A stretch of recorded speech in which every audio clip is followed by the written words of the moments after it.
aqui. Uma é a minha infância, quando eu morava com a minha avó.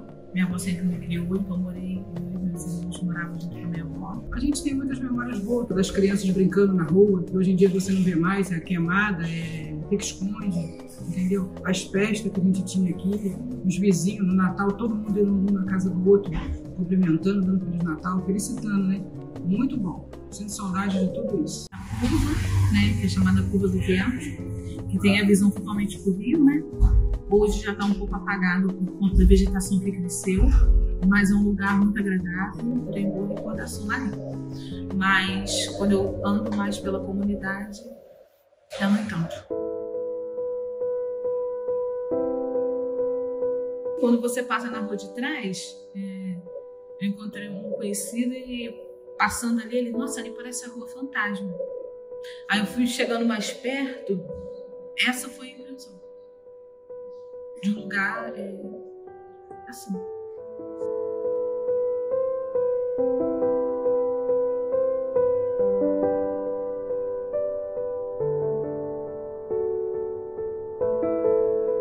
Aqui estou no bairro Alto da Serra, localizado em Petrópolis. É antigo Morro da Oficina, mas agora eles chamam de Osvaldo Vilaça. Eu tenho 62 anos, eu moro aqui há 40 anos. Eu moro aqui desde mais ou menos os 4 anos, hoje eu tenho 40 anos. Então, na chuva de 88 eu já morava aqui, já chovia muito, e pessoas já tiveram que sair das suas casas, em alguns lugares caíram, né?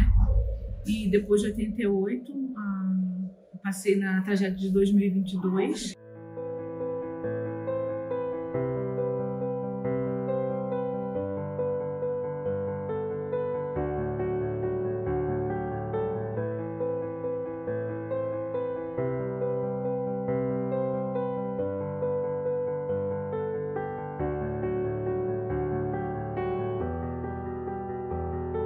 Da Segurança Civil, nos Correios falaram que no dia da tragédia tiraram as pessoas daqui, mas só que eles foram muito desonestos. Pegar um reloginho e bater, ó, 10 minutos para vocês se arrumar e sair. Isso não é justo, isso não foi uma coisa legal.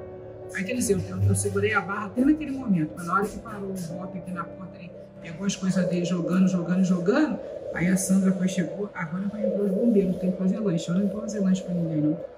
Aí eu não sei nem fazer nenhum café para essa gente. Aí eu fechei a porta da associação, foi a hora que eu desabei sozinha ali dentro. Sinto que as pessoas não são mais as mesmas.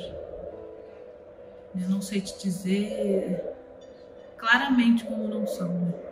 Mas eu sinto que não. Que o ambiente não é mais o mesmo. Você sente uma atmosfera muito diferente.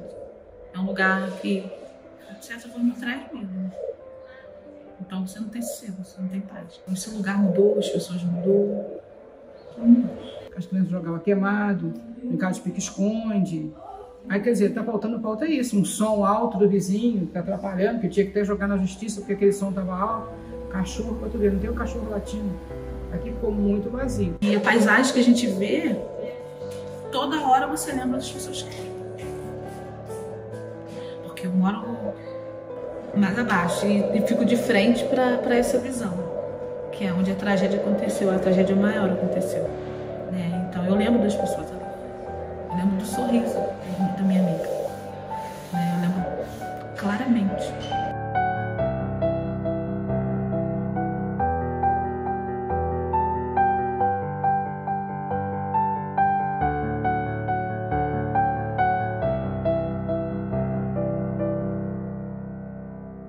Quando a gente está falando de um cenário de desastre, a gente está falando de uma ruptura inesperada. Ninguém acordou no dia 15 de fevereiro sabendo que teriam várias mortes na sua comunidade, sabendo que sua casa seria arrastada, que sua vida seria transformada. E quando a gente fala de trauma, é importante também reforçar que nem todo mundo que passa por um evento potencialmente traumático, ele vai ficar traumatizado. Ele vai ficar impactado. Mas para que esse impacto não vire um trauma, é preciso que se tenha recursos externos, e aí a gente está falando do serviço de saúde mental, acessível para todo mundo. Nem todo mundo vai precisar de uma psicóloga, mas todo mundo precisa saber que tem uma psicóloga disponível.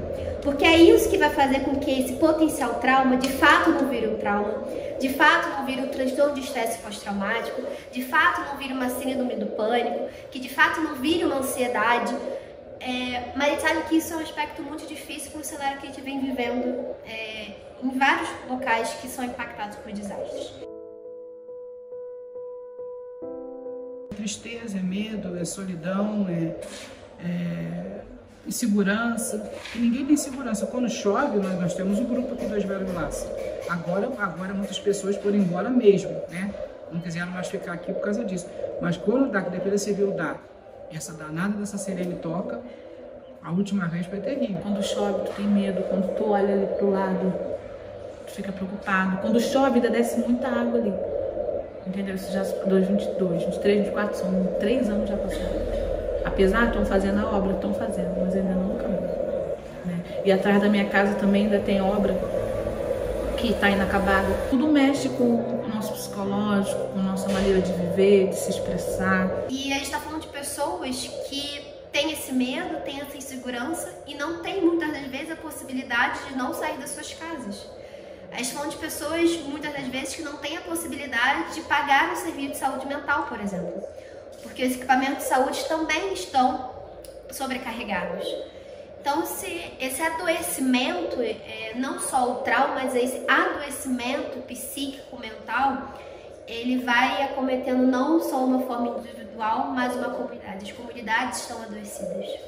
As comunidades estão em silêncio. Então, as pessoas também estão adoecidas, as pessoas também estão em silêncio, as pessoas têm medo de estarem nas suas próprias casas. E isso, pra gente, principalmente pra nós da psicologia, é uma violência. Né? Porque quando a gente fala de segurança, a casa às vezes é o nosso local mais seguro. E a gente tá falando de pessoas que talvez a sua casa seja o local mais inseguro. Pra ser sincero, um lugar melhor pra todos. Porque todos fossem embora daqui. Mas pra onde que nós vamos? Não tem pra onde ir. Então, melhoras cada vez mais pro bairro. É isso que eu procuro. A gente quer uma obra, veio obra que não foi direita, e quando acabou que no dia 22 a barreira passou por cima da obra que foi feita. Então, quer dizer, obras boas. Porque para sair isso tudo que vocês veem na rua aí, foi muita luta. Muito estresse, muita luta, muito choro. Muita gente passando mal, que eu fui uma delas. Quer dizer, é muita luta. A gente tem que continuar lutando. Não podemos parar de lutar. Eu gostaria muito, humildemente falo isso, de uma mudança.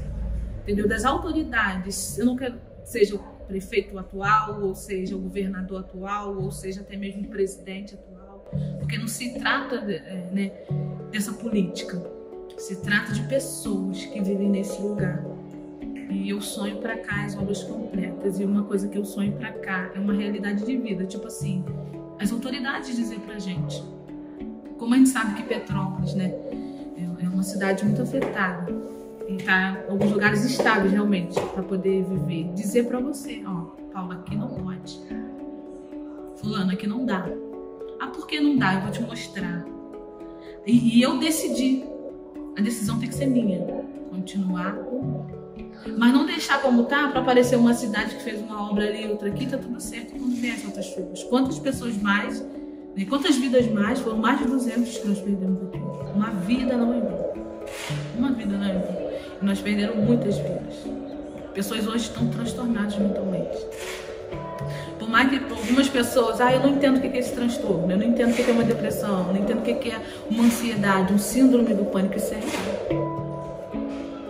Então uma pessoa vai ficar cometida com essa doença a vida inteira e vai ser esquecida. Quem que vai entende? Então a gente precisa desse olhar. Botar mãos à obra. A relação de políticas públicas de desastre e saúde mental é todo. É como se fosse uma engrenagem e que ela só vai rodar se eu tiver esses 3 pilares funcionando. E o que isso quer dizer? Políticas públicas, elas precisam ser ações protetivas. Então, se eu após um desastre, não tiver políticas públicas de saúde mental disponível, eu já não vou conseguir fazer essa engrenagem rodar. Se eu não vou ter psicólogos, assistentes sociais disponível para essas pessoas, eu já vou ter um rompimento desse ciclo.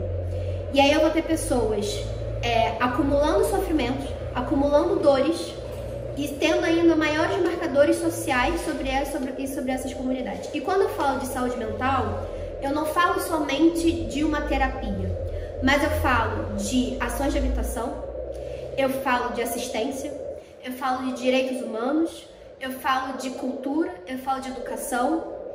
Então, é como se fosse uma grande pirâmide, que essa pirâmide ela só vai ter uma base estruturada se eu conseguir ter ações de políticas públicas viáveis para ações de biossegurança.